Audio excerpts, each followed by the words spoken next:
Bonjour et bienvenue dans le Grand JT des Territoires, sur vos chaînes locales et régionales et sur TV5 Monde. Voici les titres de l'actualité de cette édition. Le gouvernement demande aux éducateurs spécialisés de s'impliquer dans la surveillance des quartiers sensibles. Reportage dans ce journal de TL7 qui a rencontré ces hommes et ces femmes qui exercent un métier difficile mais essentiel. Des images rares dans ce journal, nous partirons dans les Hauts-de-France. Tous les 9 mois, l'armée américaine procède à la relève des troupes stationnées en Europe. La chaîne WEO, nos partenaires, ont assisté à ces manœuvres spectaculaires qui impliquent, vous allez le voir, une logistique peu commune. Sédentarité, malbouffe, l'obésité parfois taboue est devenue l'une des problématiques très importantes de santé publique dans nos sociétés. Nous verrons des images spectaculaires de l'évacuation par grue en Occitanie de cet homme de 300 kilos hospitalisé mais qui aujourd'hui, heureusement, va mieux. Et puis vous voulez rouler en voiture de luxe ou de collection mais vous pensez que vous n'en avez pas les moyens ? Eh bien TV7 a peut-être trouvé une solution compatible avec vos budgets pour vos week-ends de frime. Vous le verrez en fin de journal. Vous le savez, ces derniers jours, la tension est palpable dans certains quartiers dits sensibles. Le gouvernement surveille de près la montée de la violence et demande aux éducateurs spécialisés de rapporter les faits lorsque ces tensions se présentent sur le terrain, mais aussi leurs inquiétudes et leurs préoccupations. La Ligérienne Anne-Marie Fauvé, qui a rencontré les équipes de TL7, est aussi présidente du Comité national de liaison des acteurs de la prévention spécialisée. Et pour elle, c'est clair, la crise sanitaire et notamment le couvre-feu jouent un rôle dans l'escalade de la violence. Reportage d'Anthony Verpillon pour la télévision de la Loire. Il faut encore tenir 4 à 6 semaines. Cette petite phrase prononcée par le président de la République hier au sujet du couvre-feu pourrait avoir un impact important. Les jeunes vivent de plus en plus mal les restrictions dues à la crise sanitaire. Un constat largement relayé par les éducateurs spécialisés sur le terrain, confrontés à plusieurs impasses. La souffrance qu'on rencontre chez ces jeunes, forcément, génère de la violence. Donc, c'est pas un phénomène qui nous surprend. Des acteurs de terrain qui constatent aussi une hausse des violences après la rixe mortelle en Essonne, au point de faire remonter ces inquiétudes auprès du ministère de la Ville, qui les a consultés hier. Il y a plus de bagarres, il y a plus d'utilisation d'armes, que ce soit des armes à feu ou que ce soit des couteaux. Et évidemment, la crise sanitaire renforce cette agressivité. Il y a des logements inadaptés dans lesquels il faut qu'ils restent. Il y a peu de perspectives d'avenir. Donc tout ça fait qu'effectivement, ça s'explique. Une montée en grade un peu moins présente dans la Loire malgré tout et qui s'explique par un tissu associatif fort dans le département. Il y a beaucoup d'associations dans la Loire, il y a beaucoup d'associations sur les quartiers qui interviennent. Il y a aussi une présence forte des voisins. Donc du coup, ça maintient le lien social. Tous restent donc vigilants, mais bonne nouvelle pour eux, le plan de relance prévoit l'embauche de 300 postes supplémentaires dans la prévention spécialisée pour accompagner la jeunesse. Voilà, de nombreux rassemblements ont eu lieu partout en France et en Bretagne à l'occasion de la Journée internationale des droits des femmes. À Lorient d'ailleurs, ils étaient 150 samedi dernier à avoir répondu à l'appel des syndicats. Et sur le chemin du cortège, des nouveaux noms de rues ont été apposés, des noms plus féminins. Xavier Patrijon de TBO, la chaîne du groupe Le Télégramme, était sur place. Renommer les rues et places lorientaises car trop peu portent des noms féminins, moins de 6%. C'est le symbole choisi cette année pour le rassemblement de lutte pour le droit des femmes. Permettre aux femmes de reprendre leur place dans la rue. On n'a pas le choix. On n'a pas le choix et on le fait pour nos enfants demain, aujourd'hui et demain. 150 personnes suivaient le cortège et les présentations de femmes emblématiques au gré des rues, au fil des collages. Au-delà de cette action, ce sont encore et toujours les mêmes inégalités qui sont pointées du doigt. On pourrait parler de beaucoup de choses. On pourrait parler des inégalités salariales qui persistent.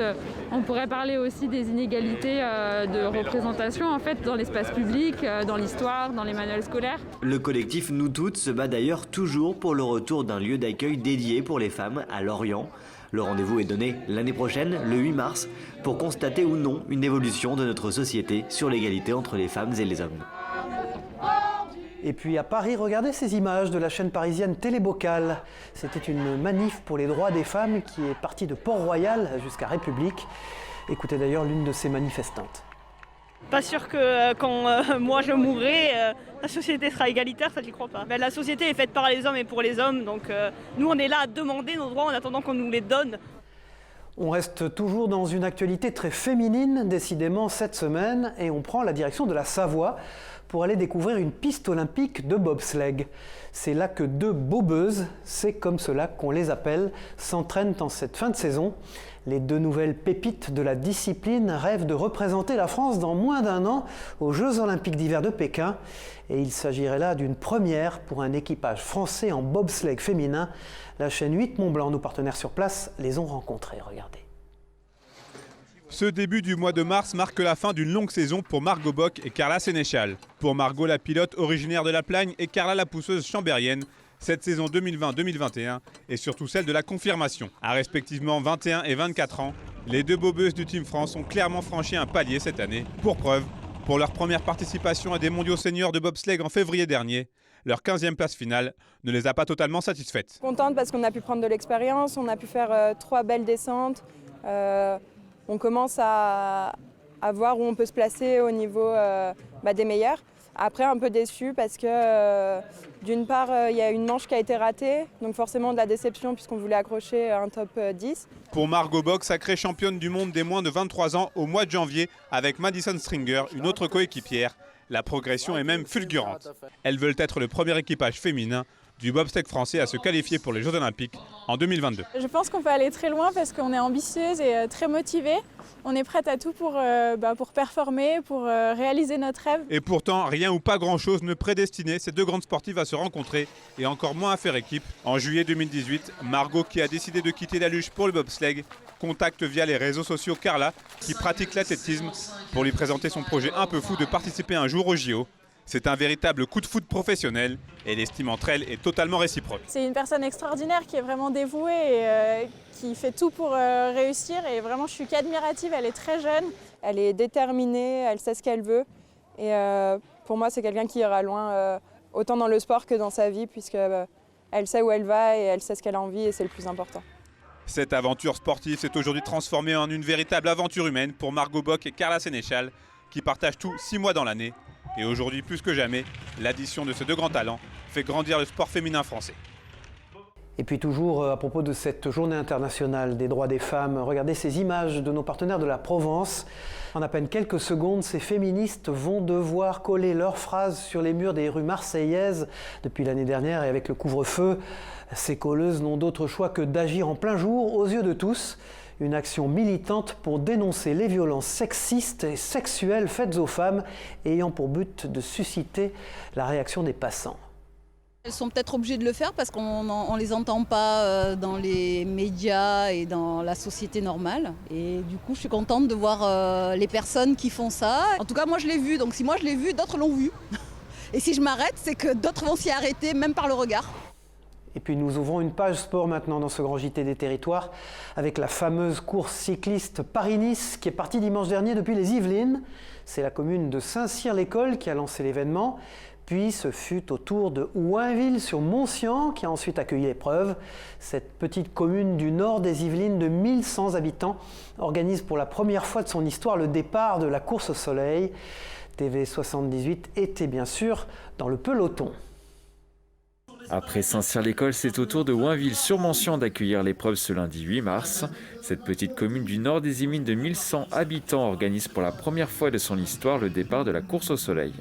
On a besoin d'être accueillis dans des villes et elles le font très bien. Il y a le gratin mondial qui est là, c'est le charme du vélo de pouvoir faire ça. On ne pourra pas emmener le PSG jouer à Ouinville-sur-Moncian, ni l'équipe de France de football, mais on peut emmener les meilleurs coureurs cyclistes du monde.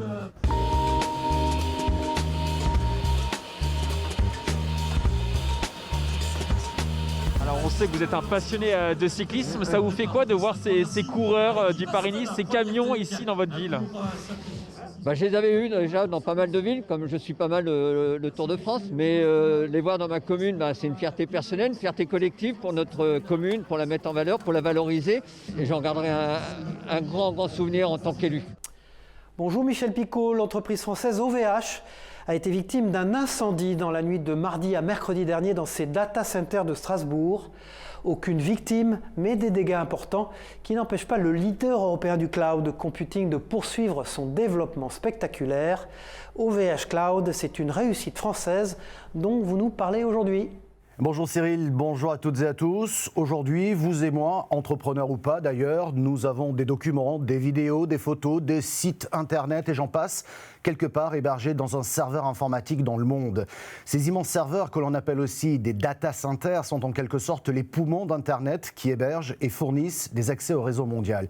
Quelques géants américains et chinois se sont accaparés de cet immense marché, mais en Europe, le leader est français. Il s'appelle OVH Cloud. Il a vu le jour en 1999 à Roubaix. L'entreprise a été créée par un jeune étudiant, Octave Klaba. Il commence timidement avec quelques ordinateurs regroupés en un seul lieu pour stocker les données des autres. Aujourd'hui, ces data centers, il y en a 35 au total et ils couvrent 200 pays. OVH envisage désormais de développer de nouveaux services. Par exemple, le géant français veut racheter Blade, une entreprise française qui a inventé l'ordinateur sans ordinateur, puisque toutes vos infos et logiciels sont stockés dans le cloud, donc pas dans la machine. Des solutions aujourd'hui que proposent les géants américains comme Microsoft ou encore Google. Demain, qui sait, un serveur mail et une suite de logiciels made in France capables de rivaliser avec les géants mondiaux. C'est possible, il faudra qu'OVH grandisse. Ah, au fait, si j'ai oublié de vous dire qu'OVH, ça veut dire en bon français, on vous héberge. N'allez pas chercher plus loin. Merci Michel Picot. Rendez-vous dans une prochaine édition du Grand JT des Territoires. Le ministre de l'Agriculture, Julien de Normandie, et la ministre de la Culture, Roselyne Bachelot, étaient en forêt de Bercé vendredi dernier. L'Office national des forêts leur a présenté les 8 arbres d'exception choisis pour la reconstruction de la flèche de la cathédrale Notre-Dame de Paris. Un moment hautement symbolique que Laure Girard et Anthony Piton pour LM TV Sarthe ont vécu pour nous. Regarder. Une horde de journalistes en plein cœur de la forêt de Bercé et 2 ministres pour acter le prélèvement de 8 chênes bicentenaires. Ils vont servir à reconstruire la base de la flèche de Notre-Dame de Paris, partie en fumée dans l'incendie le 15 avril 2019. On avait besoin de très gros arbres de plus d'1 mètre de diamètre et de 20 mètres de longueur avec une légère courbe, placée au bon endroit. Voici le premier parmi 8 arbres prélevés dans cette forêt d'exception. En tout, il faudra 1000 spécimens issus de toutes les régions de France pour arriver à bout du chantier de la flèche et du transept. Des chênes plantés il y a plus de 200 ans. La responsable du site dans cette forêt de Bercé nous expliquait que c'est la 15e génération de sylviculteurs qui prennent soin de ces beaux chênes pour un jour qu'ils puissent être utilisés. Un patrimoine que la ministre de la Culture inscrit aussi dans l'avenir. Cette aventure inédite, dans son ampleur, sera une occasion exceptionnelle de mettre en valeur la beauté de ces métiers, des pratiques de pointe qu'ils impliquent. Les chênes de Bercé seront prélevés jusqu'au 15 mars. Ils seront livrés sur le chantier de Notre-Dame de Paris dans 1 an. Voilà, vous avez vu ces images spectaculaires tout à l'heure dans les titres de ce journal. Le 1er décembre 2020, Alain, qui pesait près de 300 kilos, a été évacué par grue de son appartement de Perpignan pour être hospitalisé. Il se trouve actuellement à la clinique du château de Vergne et la Dépêche du Midi est allée à sa rencontre. Il va déjà beaucoup mieux, il a perdu près de 100 kilos depuis son évacuation spectaculaire. Écoutons-le. Moi, je ne sors pas d'ici tant que j'arrive pas à 90 kilos. Je sais que je vais y arriver. De toute façon, je suis un bâtard, c'est pas été facile. Hein. Tous les jours, je voyais la mort. Hein. J'attendais la mort. Je ne voyais pas la mort, je l'attendais. Nous partons à présent dans ce journal dans les Hauts-de-France, où près de 56 hélicoptères et 350 soldats américains participent à une opération baptisée Mousquetaire. L'objectif mené par l'armée américaine là-bas est de relever les troupes basées en Europe et de tester les installations du port de Dunkerque et de l'aérodrome de Marques en Calaisie sur le littoral des Hauts-de-France. Ils vont se rendre dans des zones d'entraînement en Allemagne, en Pologne, en Lettonie. Tous les 9 mois, c'est l'armée américaine qui procède à cette relève de ses troupes en Europe. L'été dernier, d'ailleurs, cette opération s'était déroulée à La Rochelle. Regardez ce reportage de Caroline Fichten pour WEO, la chaîne de la Voix du Nord. Des hélicoptères de l'armée américaine comme celui-ci à l'aéroport de Marques, c'est une première. Cet appareil fait partie des 56 hélicoptères qui transiteront par ici dans le cadre d'une opération logistique de relève des troupes américaines basées en Europe. Ça, c'est le Chinook 47. Il peut embarquer 32 personnes. Sa principale mission, c'est le transport d'équipements lourds, assurer le transport de matériel et du personnel. Tous les 9 mois, l'armée américaine procède à la relève de ses troupes. L'an dernier, c'est par La Rochelle que les militaires avaient transité. Pendant 1 à 2 semaines, le matériel arrivé à Dunkerque, dont des hélicoptères, des camions et des conteneurs, va transiter vers Calais pour ensuite être acheminé en Allemagne et en Pologne. À chaque fois que les États-Unis envoient leurs forces armées dans le cadre de l'opération Atlantic Resolve, on cherche toujours de nouveaux endroits, de nouvelles options pour qu'on puisse, en cas de crise, en cas de besoin, amener des équipements via des ports différents partout dans le monde. Cette opération logistique américaine est organisée en collaboration avec les autorités françaises et différents ministères sont concernés. Celui des Affaires étrangères et de l'Intérieur, bien sûr, mais aussi celui de la transition écologique, des solidarités, de la santé et le ministère de l'économie. Regardez maintenant ces images d'une nouvelle vedette qui est arrivée en principauté. Cette vedette, c'est un catamaran qui va bientôt assurer une liaison maritime nouvelle sur la Riviera. Vanessa Dessy de Monaco Info a assisté à l'inauguration en présence de la famille princière. Il s'agit du moyen le plus efficace pour relier les deux ports en moins d'1 quart d'heure. C'est ce qui a poussé la société d'exploitation des ports de Monaco de privilégier l'accès par la mer en se dotant d'une navette maritime à grande vitesse. De plus, sa forme aérodynamique unique lui permet de réduire de moitié sa consommation par rapport à un bateau traditionnel. La technologie veut que la navette, plus elle va vite, plus elle se soulève, puisque l'air passe en dessous de la coque et la soulève. Donc il reste très peu, il reste à peu près 30 cm des deux ailes qui sont sur l'eau, comme des foils. Monaco One a été baptisé par sa marraine Camille Gottlieb. Son association BeSafe pourrait rendre disponible cette navette pour les jeunes en dehors de ses horaires habituels. Passionnée depuis toujours par la mer, la fille de la princesse Stéphanie se sent extrêmement touchée par cet engagement. Et d'être marraine de ce bateau, pour moi, ça prouve qu'en fait, on me fait vraiment confiance et je commence à avoir des responsabilités au sein de Monaco. Et ça me fait vraiment beaucoup plaisir et d'autant plus par rapport au partenariat avec BeSafe. Il est reconnaissable entre tous par la couleur ocre spectaculaire de ses terres. Le lac du Salagou doit son existence à son barrage. Mis en eau le 4 mars 1969, il est situé dans l'Hérault et retient quelques 102 millions de mètres cubes d'eau. Ouvrage visant à protéger les populations des crues du fleuve, il doit subir tous les 10 ans une étude de danger et c'est un robot subaquatique visant à vérifier l'étanchéité de l'ouvrage qui s'en charge.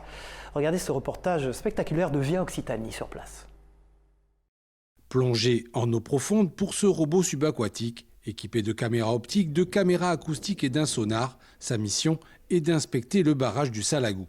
C'est des ondes acoustiques qui vont taper ce qu'on veut diagnostiquer et du coup le retour nous donne des images en temps réel sur nos écrans.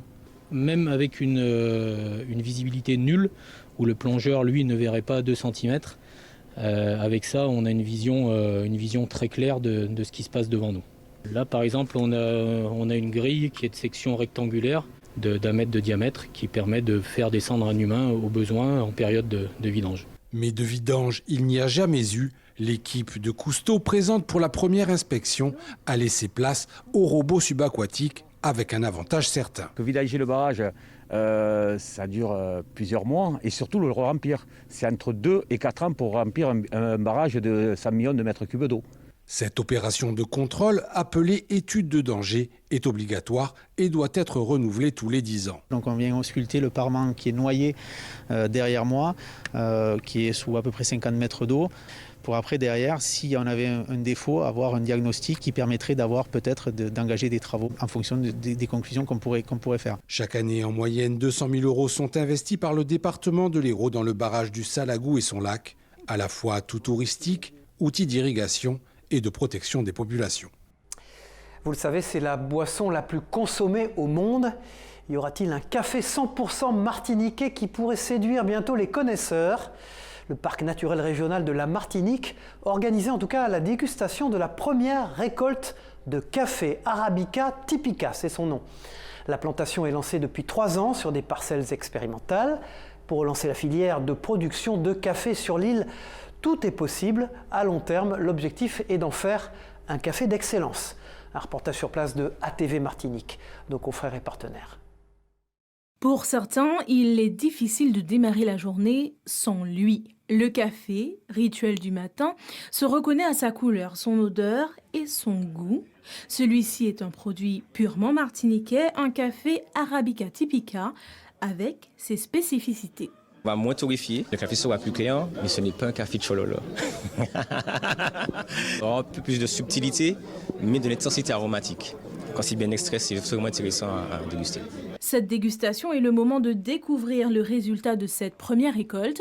D'ailleurs, cultiver ce café demande quelques particularités.